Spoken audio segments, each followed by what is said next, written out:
Welcome everybody. It's a nice atmosphere here. I hope you're having a good day thus far.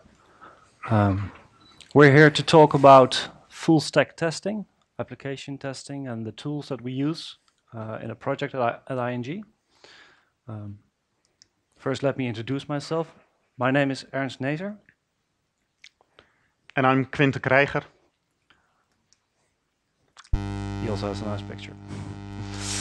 We both work at ING, and we are responsible for a tool called Financieel Fitwijzer, which is an application that allows people to play around with their financial situation. So it's an online tool that helps you give insight in future investments or allows you to manage your money. And this talk specifically is about how we test this application before we run it in production. We will talk a little bit about what we see, what our definition of full stack testing is.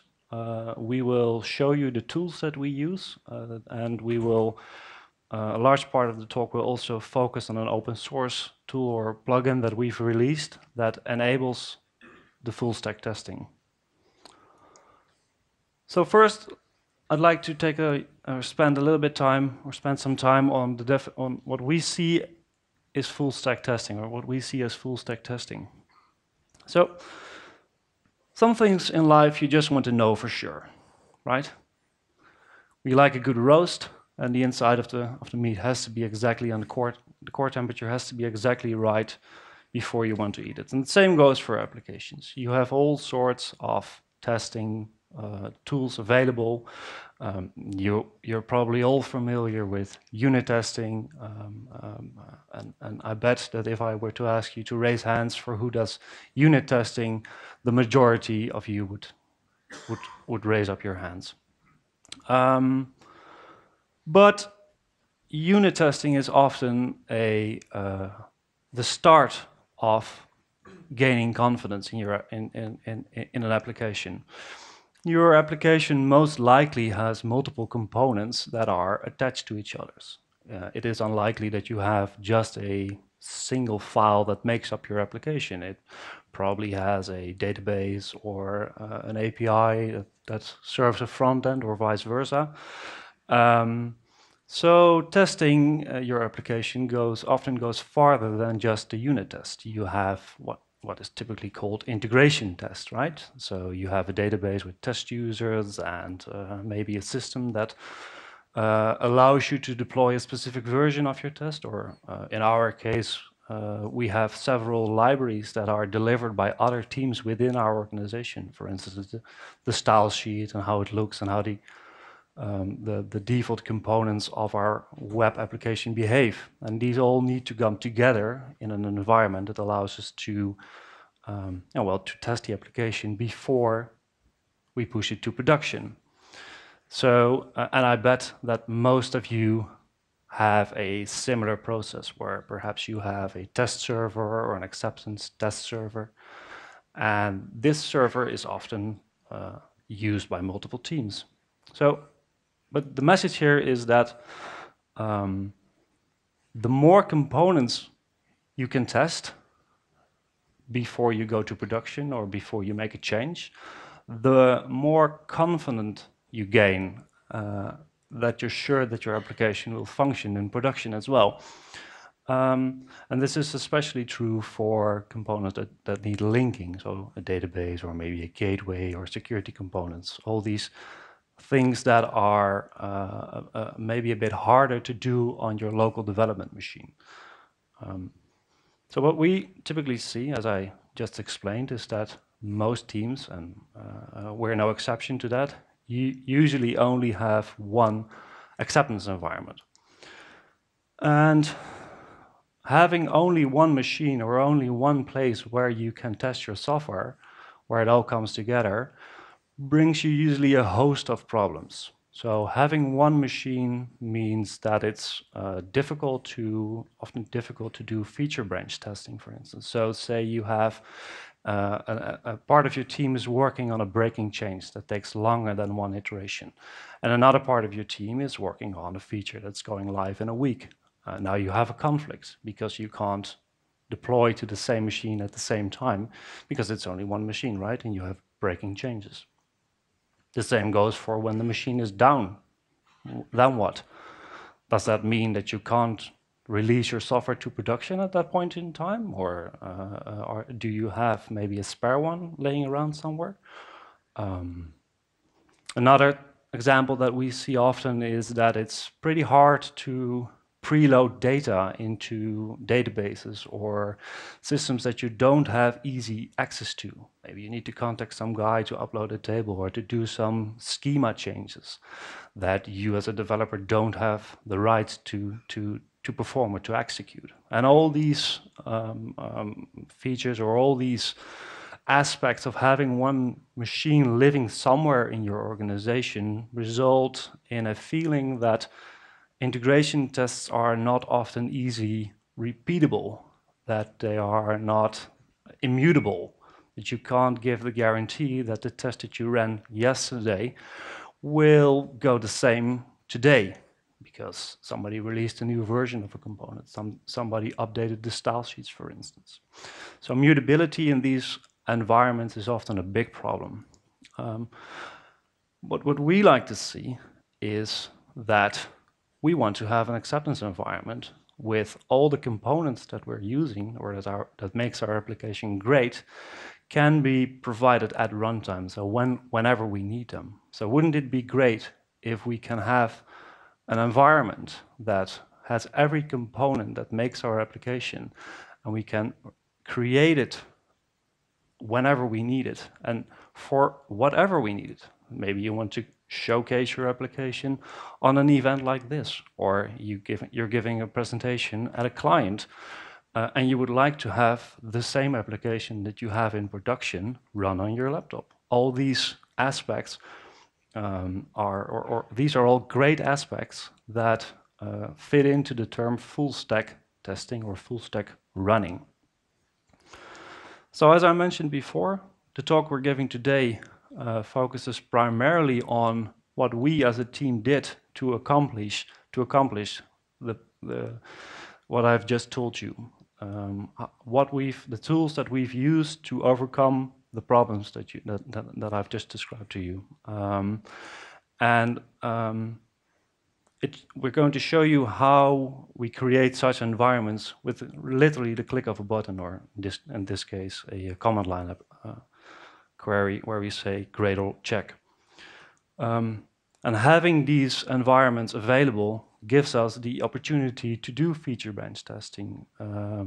We have very to little no downtime. We can control what data is in the database. And we have the great benefit of having an immutable environment that is repeatable, which gives us great confidence when we release our software.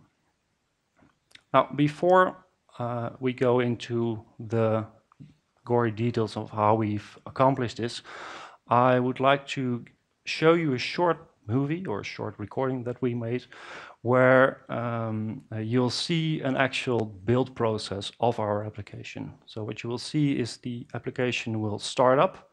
We'll do a quick warm-up so that all the APIs are preloaded, that the data is preloaded. And then you'll see a unit test or a protector test that's testing the interface. And after that, we'll talk about that. So here on this part of the screen, you're seeing the build tool that we're using. Right over there, you're seeing the application logging its output. And you'll see a bit of forward. Here again, the build cycle. It's pre-warming the application, it's boot loading. And over there, we're looking for a customer and the data is loaded. Again, build successful. So what just happened? A couple of things. For those who are wondering, this took 30 seconds and we sped it up a little bit. in reality it's roughly around 3 minutes. And this is mainly due to the fact that whenever you preload or need to you deploy a WAR file with APIs to Tomcat, it needs to unpack these files. It's starting a Cassandra cluster with multiple nodes in it. These need to find each other. There's some gossip going on. It needs to preload customer data. So there is a bit of a penalty that goes into bringing the whole stack up.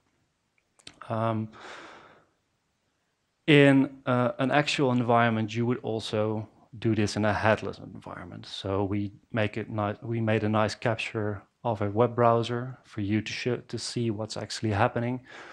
In our build environment, we don't have this GUI tool, but we can make screenshot whenever we have a failure or replay various aspects of the application. So, but what is real is that I performed a Gradle clean check on the command line. It initialized all the components that make our application. It did a warm-up, it ran the test cases, and we had a successful build.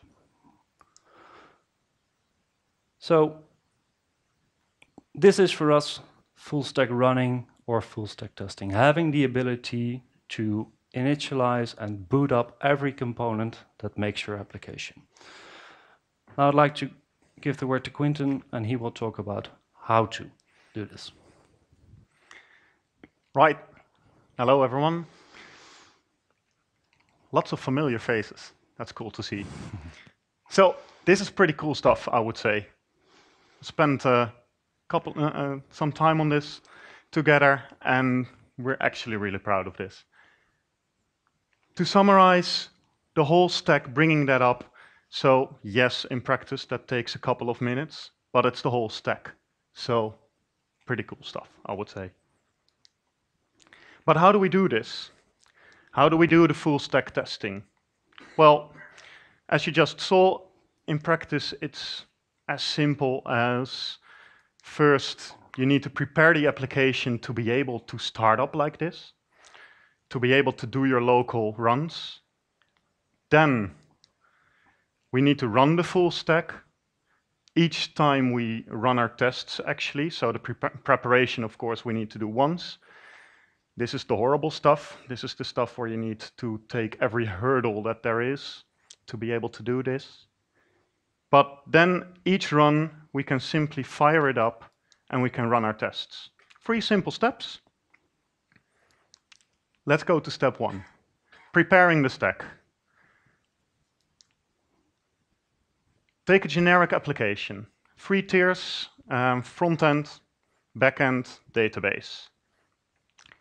To get this up and running on your local machine, we have a couple of problems. And this all boils down to effectively different parts of your code having to be deployed onto different architectures, different tooling that actually comprises your application. For instance, our front-end files, the HTML, the JavaScript, in our case, we deploy that onto an Apache environment, static file server. The WARs that we create for our APIs, the backend, have to be deployed on a servlet environment, Tomcat. And also the data lives separately, lives on a database, which is often even harder. Now, to do this testing, we would like these different components to join up in single components. So we want a way to overcome the differences of these 3 tiers and make a single unified component setup. So the point here is that these 3 different components that you see should have the same interface, should be easy to start and to stop and to link to the other components. And to do that, we use Docker. A great solution which gives us 3 benefits. So JFol, the current talks, it's half of them is microservices and Docker, I think. So you're probably all familiar with the basics of Docker. And the first thing is it allows us to create images. It allows us to combine our application with all the dependencies that make it, all the dependencies that it needs. So for instance, the front-end files and the front-end file server are combined in a single image that we can simply start. The second benefit, which I'm not seeing in my speaker notes because but anyway, the second benefit is that the interface is uniform. So we have different images, and they can all be started in the same way. The architecture is agnostic of what lives inside of the image. Simple run commands, simple stop commands, simple linking commands. And this gives us the freedom to create whatever stack we need for our full stack testing. Thirdly, when you're up for it, the Docker images allow you to actually test the same image on your development machine and bring it all the way through your development cycle, through your continuous integration to production. And the same thing that we tested on our local development machine is the same unit that goes into production. The deliverable is completely tested, which gives us a lot of confidence. So this is already the next slide. Actually, I want to say another thing about those images when going to production, where the most people here are not there. Who runs Docker in production? Hands up. 1, 2. Congratulations, that's cool stuff. But for the most of us, it's hands down. Do you have some, what's the use of this tool then? The use is still great, because it allows us, even when we're not going to production, we can actually use Docker to do this full stack testing, to make sure that all those components can run locally and on Jenkins. So it's a great first step actually also to gain the confidence to be able to use these tools in a later step in production as well. Now, the first thing is creating these images. It's actually quite simple. We have a Docker file where we define our dependencies, where we also put in our application itself into the image, and we can build the image. When we have that, we can run the image. It's the simple interface commands that I told you about, Docker run, and in this case, it's a backend server that's being brought up. It's a Tomcat server. And you see that it's, after some startup time, it's listening on port 8080. It functions wherever you run it the same way. It's a full-blown application server. If you do it locally, if you do it remotely, doesn't matter. Second, we need to be able to link those containers together. That's also quite simple. The Docker run -- link gives you the possibility to join this stack and to make sure that the application server also knows where to find the database. Finally, we need a way to make this application accessible. So we do port forwarding, and then you can just go to, for instance, localhost port 80 to see your application. So we prepared our application to be able to run it. It's quite simple. Step 2, running it. How do we do that? And in the case of this simple stack, you can easily do it manually. It's the couple of commands that we showed. You can run them in your terminal, and you can remember the image IDs, and you can remember the container IDs, get it up and running. But often you have more components than just 3. For instance, in our case, the front end talks to the backend via reverse proxy, and actually the reverse proxy is the entry point of our application. We have a security gateway.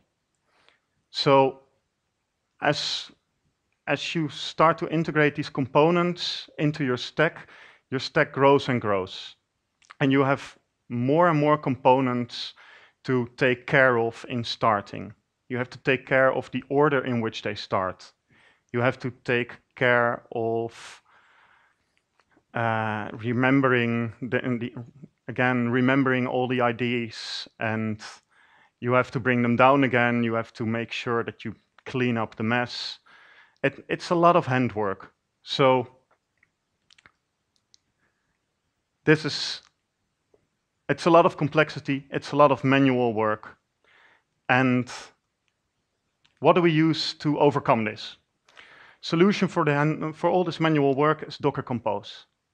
Docker Compose is a very simple text file that configuration file that we can use to define our architecture, to define the stack, and it's easy now to run this. We do compose up, Docker Compose up actually, and we're able to run the stack. And you see that all the components now are started separately. The connections that we defined are being set up. It's a single command, and we can stop it with a single command as well. So that's step 2. We can now run the stack. Step 3, testing. Well, we're not quite there yet. What we have achieved now is being able to bring this up manually. But we need to test now, and to be able to do that, that would be manual as well, right?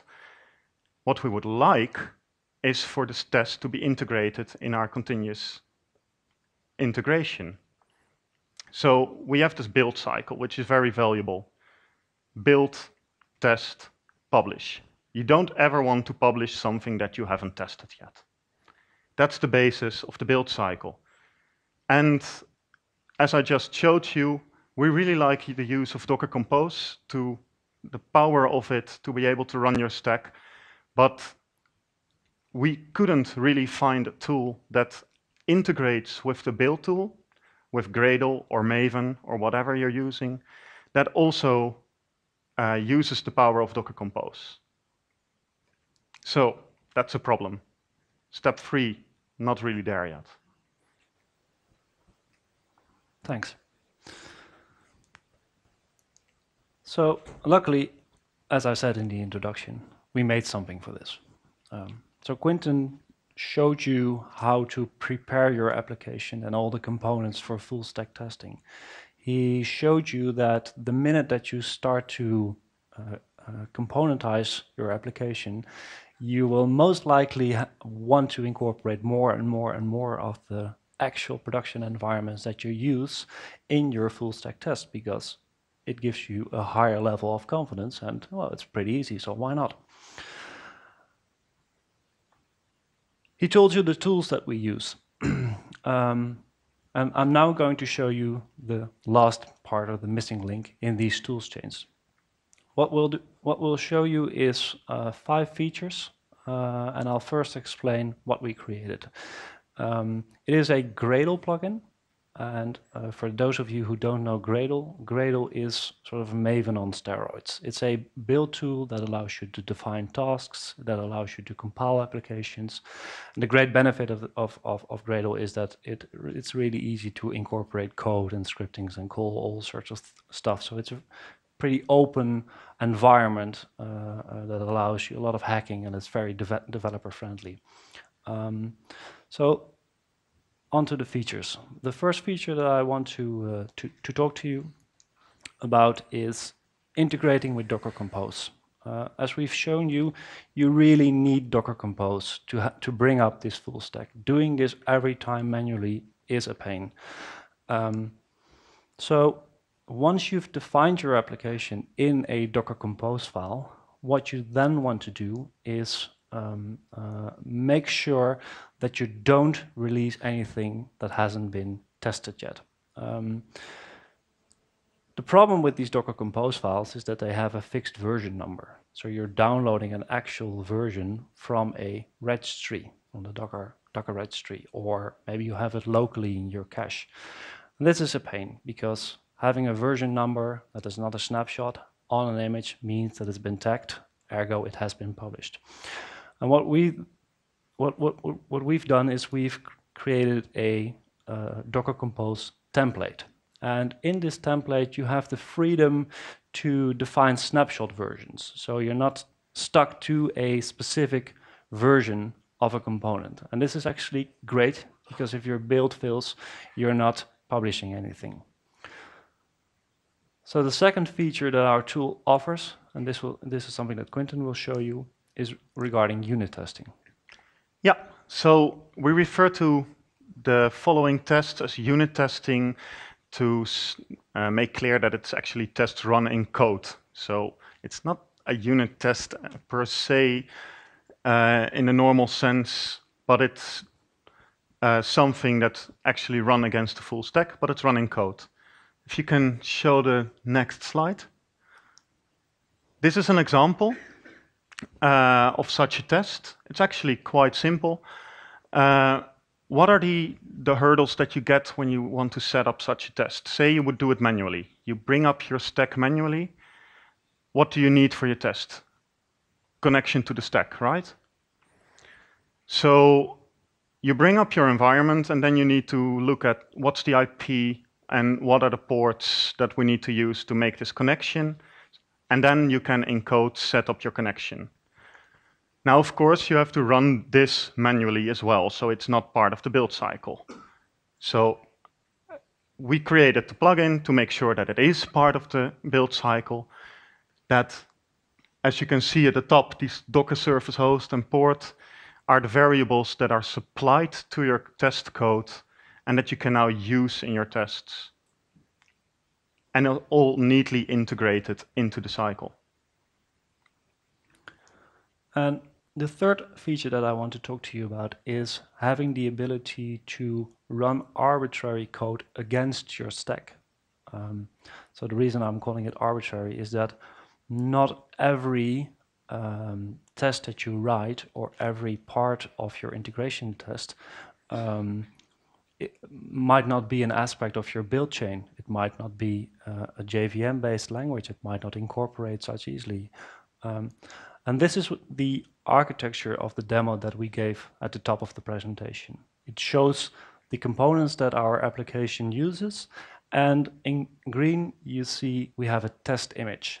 And a test image is, again, a Docker image that you can define using a Docker file that is started in the build cycle. So you prepare this test image with the tests that you want to run, in our case a user interface using Protector, and you have a version of your full stack template that includes this test image for that specific scenario.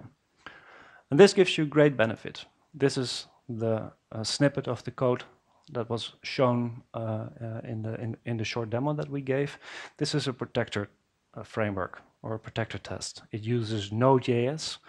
It uses a lot of libraries for creating snapshots and all that stuff, and building these images in a continuous integration cycle on a server that only supports, for instance, JVM or Java, can be a bit of a pain. You might not have access to all the gateways or databases, so you can prepare these images in advance.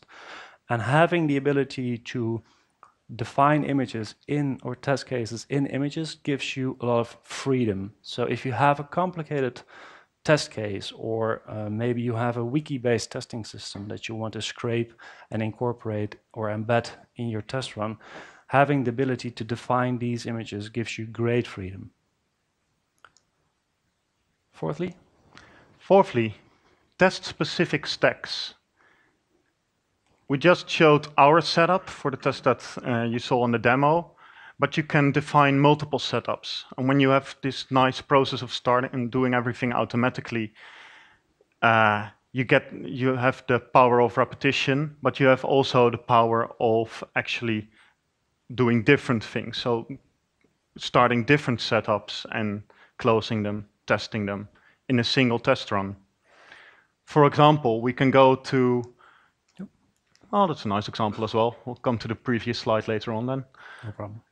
In this case, we see a new color of component, the purple one, long-running test images. So these are part of your stack, You define them as part of your stack for that particular suite of test cases, but actually it's not the thing that you are testing, it's a long-running service that you created specifically for this suite of testing.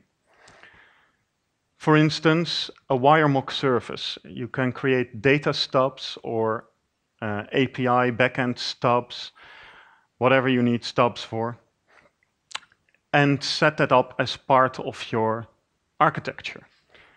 Then we can start up this stack, and in our unit tests, we can fire up requests to, for instance, our routing. So in this case, the routing component is the component under test, right?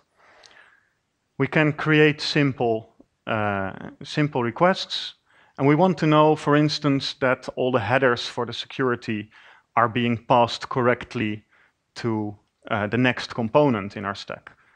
Using WireMock, it's just a fun tool, we can actually, in our code, do verifications on the requests that have actually been delivered to that service.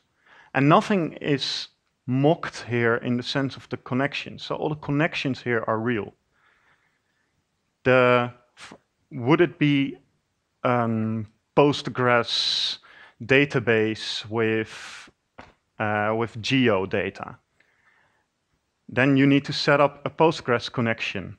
And this Postgres connection, if you load this stuff in memory, can you go to the previous slide, please? Because actually, No problem. that's an example where the data itself is stubbed, just for this test suite, of course.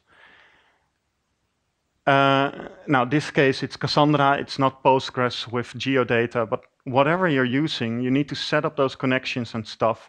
And those connections are now tested as well, instead of loading some data in memory and loading HSQLDB. How does that translate to English? HQ, well. Anyway, you test all the components, which is a great thing.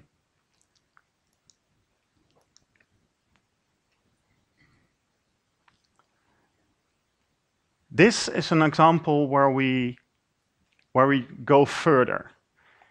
If you are able to stop components, you can also add components specifically for your test case. And a very cool example of that is, for instance, to introduce network errors. We place the chaos monkey here between on certain parts of our network, where you can, for instance, say, okay, 50 parts of the requests that go to the database, let's make them fail. And let's see if our application is actually being able to cope with that. Think of your own examples to do this stuff and try to, so we've open sourced the plugin, right? Didn't know if we said that already, but it's open source, so you can actually use it and try this stuff. And I'm very, very curious to see what kind of applications you come up with. So the last feature that I want to talk to you about is having the ability to inspect your application after you did a teardown. So not every failure is as obvious as this one, right? I mean, everybody can spot what's wrong here. The demo run that we gave did not include every component that we use in production within ING. We have metric systems that weren't mocked. We have mailing systems that aren't mocked. We have a bunch of other stuff that's not incorporated in the architecture or in the template that we've showed you. And this results in exceptions being thrown that are hidden from the outside. And maybe you have some other aspect of your code that fails under stress or under load, or something that doesn't show up immediately on the outside. Having the ability to bring up a full stack of every component that you need and having access to all the output, all the log files, which our plugin provides you, gives you the ability to process these log files in an after step. You can scan for certain flags. You can, for instance, do a scan for the word exception or error or some other warning that you have marked as an important trigger point to stop a deploy to production or to indicate that the build has failed. So having these, the output of these log files gives you the ability to rotate your entire stack and look from it from various aspects, which is pretty cool. So that concludes our talk on how do you do full stack testing. We've shown you how you can componentize your application. We've shown you how you can start the application without it being a lot of manual work. And we've shown you the missing aspect in the toolchain that's being offered right now in testing these applications and verifying the links and having the ability to create an acceptance or an integration environment for whatever reason you need it and at whatever point in time you need one without you waiting for the other team to be ready with their feature testing or the server guys doing maintenance on the machine. So with that being said, we think full stack testing has a lot of value, and it brings you a lot more than that the title might at first mean. You can find our tool. It's open source. It's currently available at the address displayed here. And if you have any questions, we're more than happy to talk to you. Thank you for your time.